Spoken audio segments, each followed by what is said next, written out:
Investir em bolsa de valores é praticamente algo essencial em 2020. Isso porque, diante da taxa Selic em torno de 2% ao ano, fica extremamente difícil de conseguir ter um investimento seguro e que renda acima da inflação. E a maneira mais prática para a gente conseguir entrar na renda variável, para a gente conseguir até uma rentabilidade maior que o Tesouro Selic, é justamente comprando ações. Porém, para isso, é essencial você saber como analisar uma ação, conhecendo características fundamentais dentro de um balanço financeiro e até mesmo num demonstrativo de resultados. Assim, a fim de te ajudar a você entrar no mundo das ações e conseguir fazer seus primeiros passos para investir em algum papel, nesse vídeo eu vou te dar 5 passos na prática de como você pode escolher a melhor ação para investir em seu portfólio.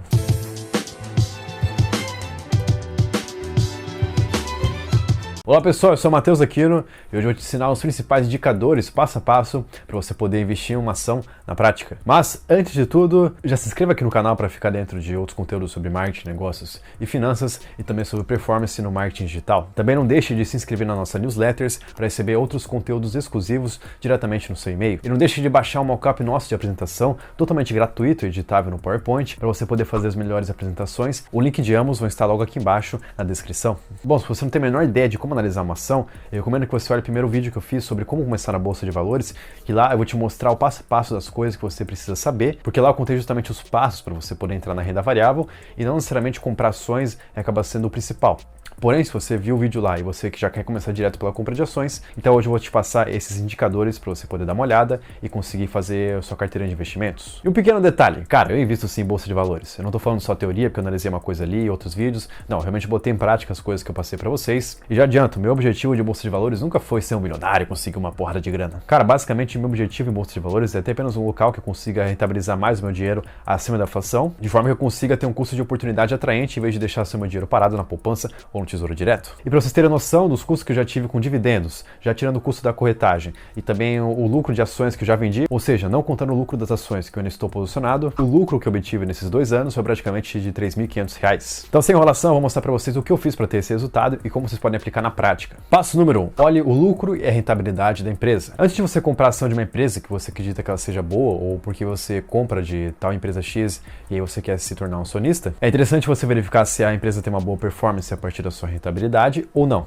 E para descobrir isso, existem algumas métricas que eu vou passar aqui agora, e a primeira delas que você precisa analisar é o ROI, ou seja, o Return on Equity. O ROI nada mais que a relação entre o lucro líquido e o patrimônio líquido de uma empresa. Mas como assim? Bom, vamos supor que você queira abrir uma agência de marketing e aí você injeta na empresa em torno de R$ 20 mil do seu próprio capital. Esses R$ 20 mil correspondem ao seu patrimônio líquido, que basicamente representa o dinheiro dos acionistas inseridos na empresa em um determinado momento. E vamos supor que você teve no primeiro mês um lucro líquido de R$ 5 mil.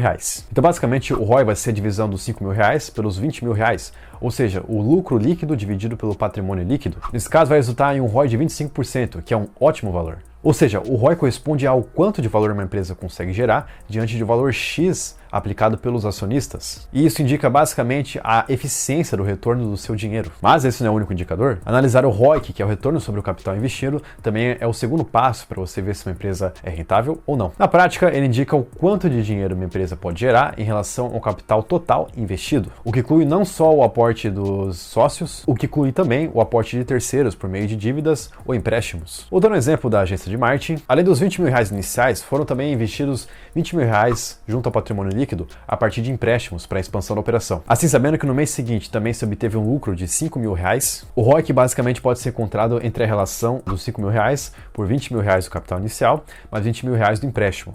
Ou seja, R$ 5 mil dividido por R$ 40 mil.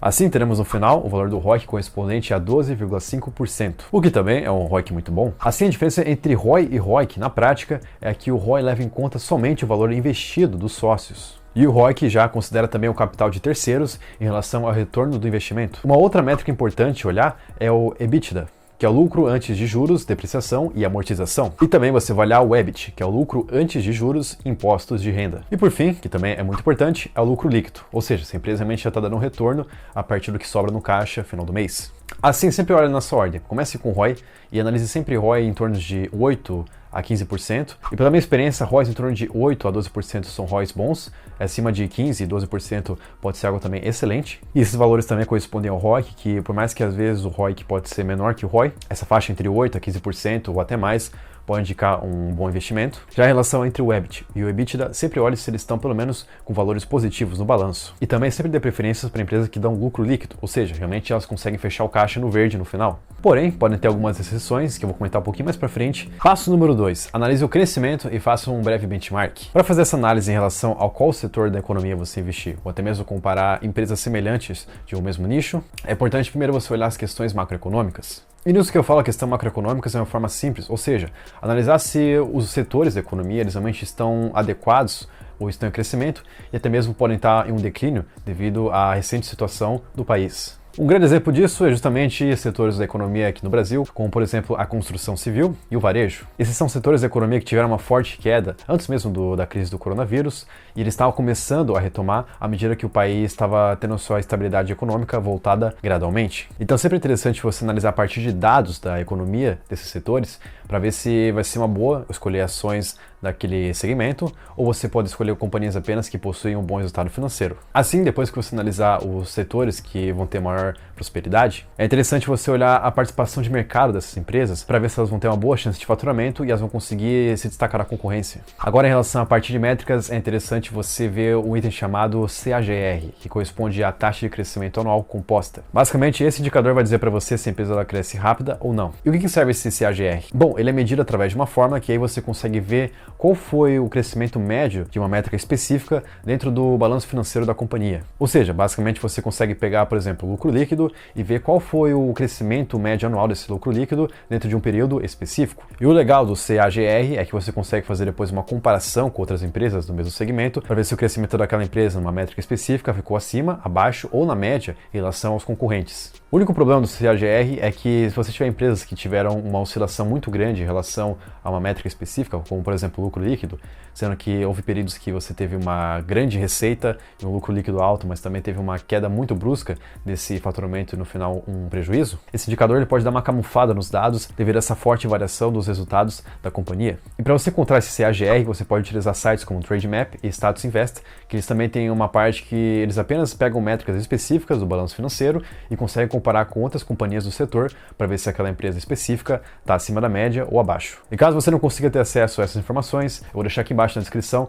uma calculadora do CAGR, que aí você consegue depois fazer manualmente e comparar um indicador específico dos concorrentes em relação a uma empresa que você quer investir e verificar se é boa ou não. Passo número 3. Verifique a gestão do empreendimento. Depois que você viu a rentabilidade e viu que é um nicho promissor e também comparou com outros concorrentes do mercado, não basta apenas você ver os números do balanço financeiro, é importante você analisar a cultura da empresa, ou seja, pessoas que estão por trás dessas companhias. E para fazer isso, a primeira coisa que eu recomendo para vocês é dar uma olhadinha no histórico dos gestores, que você encontra também lá no Trademap, que lá ele passa para vocês todos os históricos, seja de graduação, de estudo e até de performance dos gestores por trás daquela companhia. E não só isso, como você pode também investigar as pessoas, se elas estão envolvidas em algum escândalo de corrupção ou não. Porém, isso não exclui você de baixar os relatórios das empresas na parte de relação com investidores, porque ele também vai ter muitas informações interessantes para você poder analisar qual é a estratégia da empresa.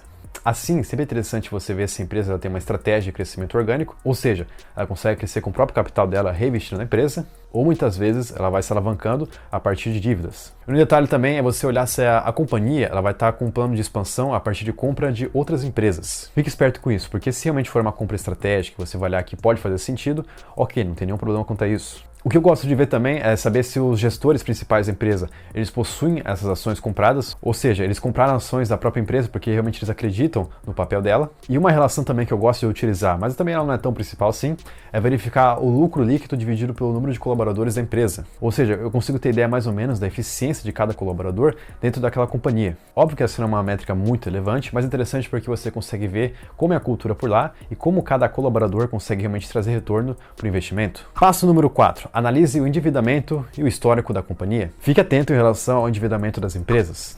Normalmente o interessante é que você consiga ter o endividamento da empresa, ou seja, a dívida líquida, ela seja até 3 vezes maior que o EBIT de 12 meses em relação ao balanço financeiro. Ou seja, sempre pega o valor da dívida líquida e divida pelo valor do EBIT, pois ali você vai ter uma ideia se realmente aquela empresa ela consegue pagar as suas obrigações dentro de um ano ou não. E normalmente é 3 vezes esse valor, porque ele acaba sendo, vamos dizer assim, o máximo saudável que é tolerável para a empresa estar alavancada ou não. Um número maior que isso pode representar um risco maior e até mesmo que a empresa não consiga honrar os seus seus compromissos. Também analise o histórico de dividendos, se realmente a empresa está pagando dividendos. Fique atento caso essa empresa que você analisa, ela pagou proventos, mas depois ela parou e retomou. O ideal é que pelo menos esses pagamentos tenham ocorrido em torno de 10 ou 20 anos consecutivos, sem nenhuma interrupção. Porém, a gente sabe que é quase impossível isso na prática, então veja apenas se a empresa tem um histórico de pagamento de dividendos, porque mostra que você vai ter uma receita não só com valorização no papel, mas também com a distribuição desses dividendos entre os acionistas. E você pode ver essa relação com os gráficos, seja no site Fundamentos, Trademap ou até mesmo no Status Invest, que lá mostra para você como foi o crescimento desses gráficos, e aí você pode analisar certinho se a empresa está tendo um lucro líquido ascendente ou não. E um detalhe em relação a essa parte de lucro líquido que eu falei anteriormente. Pode ser que algumas empresas que você realmente ouça falar e até esteja interessado em comprar, não tenham ROI, ROIC ou até mesmo lucro líquido bons. Porém, se você olha a empresa e analisa os números, a ponto de ver que realmente há uma cultura boa por trás daquela companhia, seja porque a diretoria foi organizada e estão colocando novas pessoas lá dentro, então aí seria interessante você ponderar se realmente vale a pena você comprar uma empresa com lucro líquido negativo ou não. Passo número 5 e o final, verifique o preço de uma ação. Basicamente não adianta apenas você comprar o papel, se for uma empresa que você passou nos seus critérios e realmente ela está sendo boa. Você precisa ver se você realmente está fazendo um bom negócio, comprando uma empresa a um preço justo ou até mesmo num preço abaixo do que ela está sendo avaliada. O indicador que normalmente é utilizado para ver se a empresa está sendo negociado acima ou abaixo do seu preço normal é o PL, conhecido como preço sobre lucro, que a fórmula basicamente é o valor da empresa dividido pelo lucro da companhia. Basicamente, essa fórmula traz pra gente quantas vezes essa empresa está sendo negociada acima do valor do que realmente ela traz. Ou seja, quantas vezes aquela empresa vale mais do que realmente ela produz de lucro. Assim, quanto maior for esse PL, significa que mais cara a companhia vai estar. Contudo, eu não acho esse o melhor indicador para você analisar realmente se o papel está barato ou não, pois existem outros indicadores no mercado que podem ser mais interessantes. Existem várias maneiras que você pode realmente calcular, fazer valuation na companhia, mas o que eu acho a mais prática, em que vocês realmente vão poder colocar em suas análises de investimentos, mesmo que vocês sejam leigos, é utilizar o Earning Yield. O Earning Yield é basicamente a relação entre o EBIT de 12 meses da companhia dividido pelo valor da firma. Esse valor da firma, ele é basicamente o valor realmente da empresa, já descontado o quanto ela possui de dívida.